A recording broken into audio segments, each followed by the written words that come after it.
Ladies and gentlemen, welcome back to Data Dispatch. I hope you guys are having a great day. Today is really an iconic day, and that is because not just regarding Palantir here, but we have one of the guys that I would say was the Kickstarter for the whole meme stock frenzy, Roaring Kitty, posted a tweet recently, and we see GameStop up over 100%, including the after hours.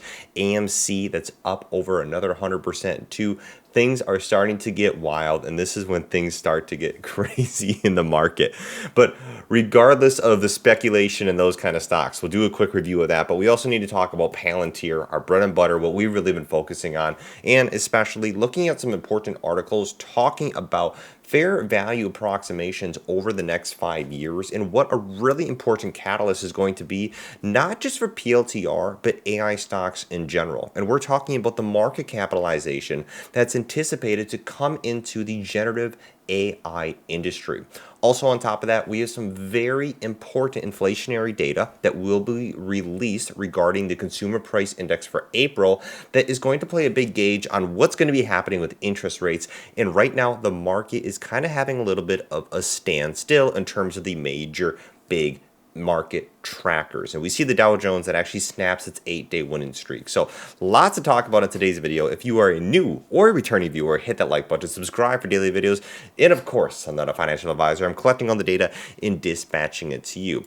Now let's pop it up on the screen here. Let's talk about what we do have going on in the market quickly. This is the Dow Jones here that snaps the 8-day winning streak, like I did say. Down about 0.3%, basically consolidated on the day. One of the big things that we are seeing though, talking about the meme stock rally, is that we have GameStop shares that actually in the intraday trading market jumped 74%, as we do have Roaring Kitty that came and shared a tweet basically right here showing someone that was sitting back and that is now sitting up getting ready to get started to play the game again. And you see lots of tweets that have been released after that, after he did not tweet before this time since June 18th of 2021. So funny to see here in the market. You see Yahoo Finance, lots of people are going to start to talk about this, especially people are going to be like, oh, is round 2 coming ahead? A big thing though that we need to talk about getting more serious is the CPI update for April is going to really shed light, like I said, on whether inflation is going to stay sticky into the second quarter, because this is going to give a big gauge and a barometer on the probability of those future interest rate cuts and if those are going to happen. None have happened so far, and we are anticipating, or we did anticipate last November, 6 to 7 rate cuts. So this really shows you where kind of speculation can go and what can happen in reality. However, the market in Wall Street right now is hoping for at least one interest rate cut. So we'll see how that plays out with the CPI data. That's not going to be coming until Wednesday.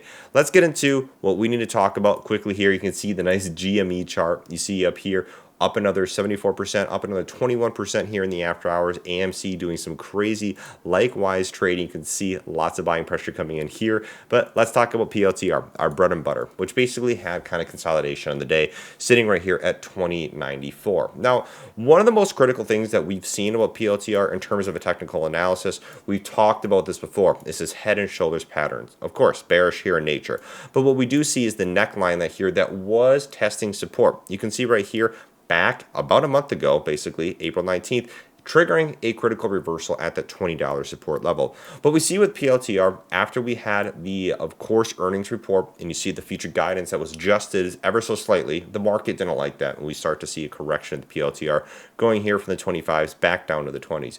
You can see another critical support level was actually tested here at the 20s, and this reversal was triggered yet again. This is really important for Palantir, especially at this neckline, to continue establishing the support level at the $20. And the second reason I want to say that this $20 level of kind of price zone area is very important is because last year for PLTR, this was a critical resistance point. And what we've seen in history of stocks is once these stocks kind of come above these resistance points, these are tested as support zones when these price zones are targeted again. And that's happening right now as we speak. So continuing to hold a support level at $20, I think and my opinion is very important for PLTR.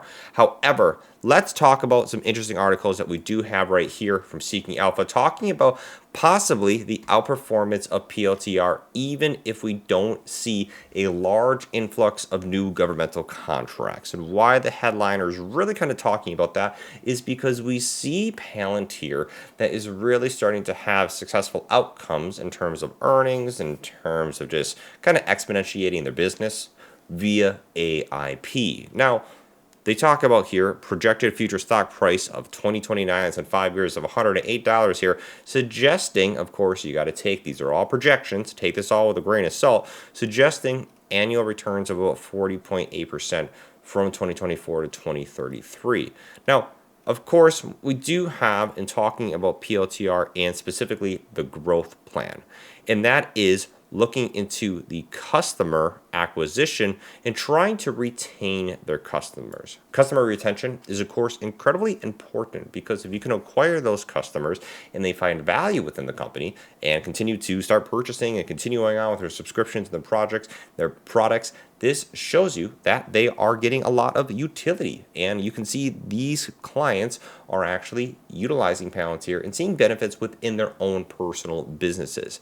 And the AIP Bootcamp right here, I think, is a really important example and a strong catalyst for this conversion rate and for this retention rate to stay high. So I think AIP is a great strategy that Palantir has incorporated into the products that, of course, it offers along here with Foundry, Apollo, and you got Gotham. Now, talking about that, and really another important thing for Palantir is how does it compare against its peers? And talking about companies that offer data analytics for different enterprises such as Oracle Corporation, Salesforce, and however, Palantir's edge is in its defense is its popularity in defense is what's really made it popular for the private sector. I couldn't agree any more with this section right here.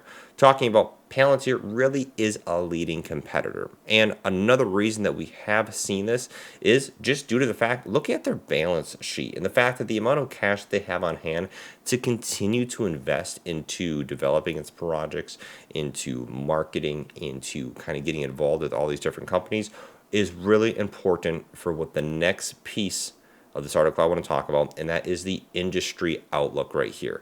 And talking about how the big data analytics market is valued at right now $308 billion, but in 2029 it's expected to reach a valuation of $655 billion, talking about a compounded annual growth rate here of about 13%.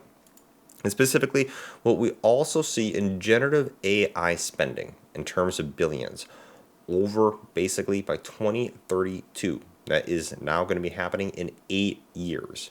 Generative AI spending is projected to surge more than 20-fold, increasing here from 64 billion to 1.36 trillion with a T by 2032.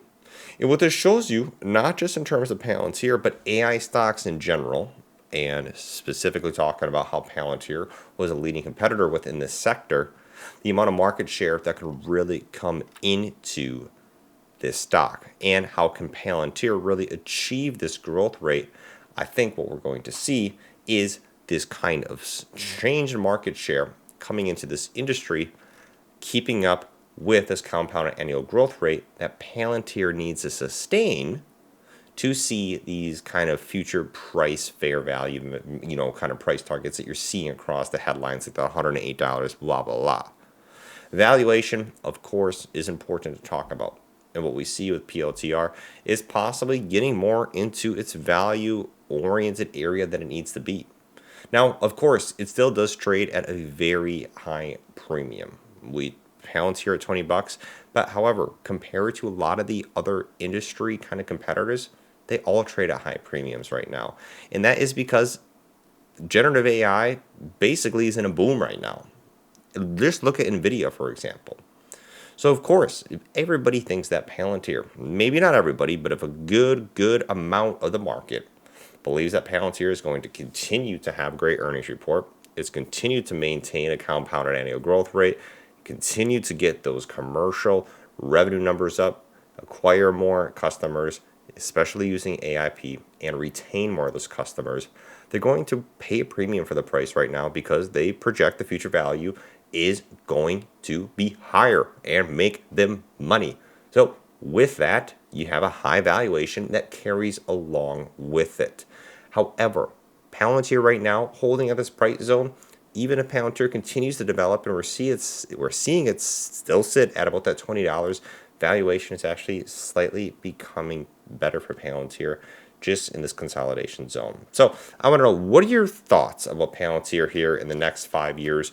What are you going to see? What do you think is going to be happening at the market here, especially with interest rates? What do you think is going to be happening, of course, with this meme stock frenzy that people are going to say, hey, is round 2 here. I'll catch you guys later. We got a lot of fun things to keep an eye on. Peace out. Have a great day. Love you guys.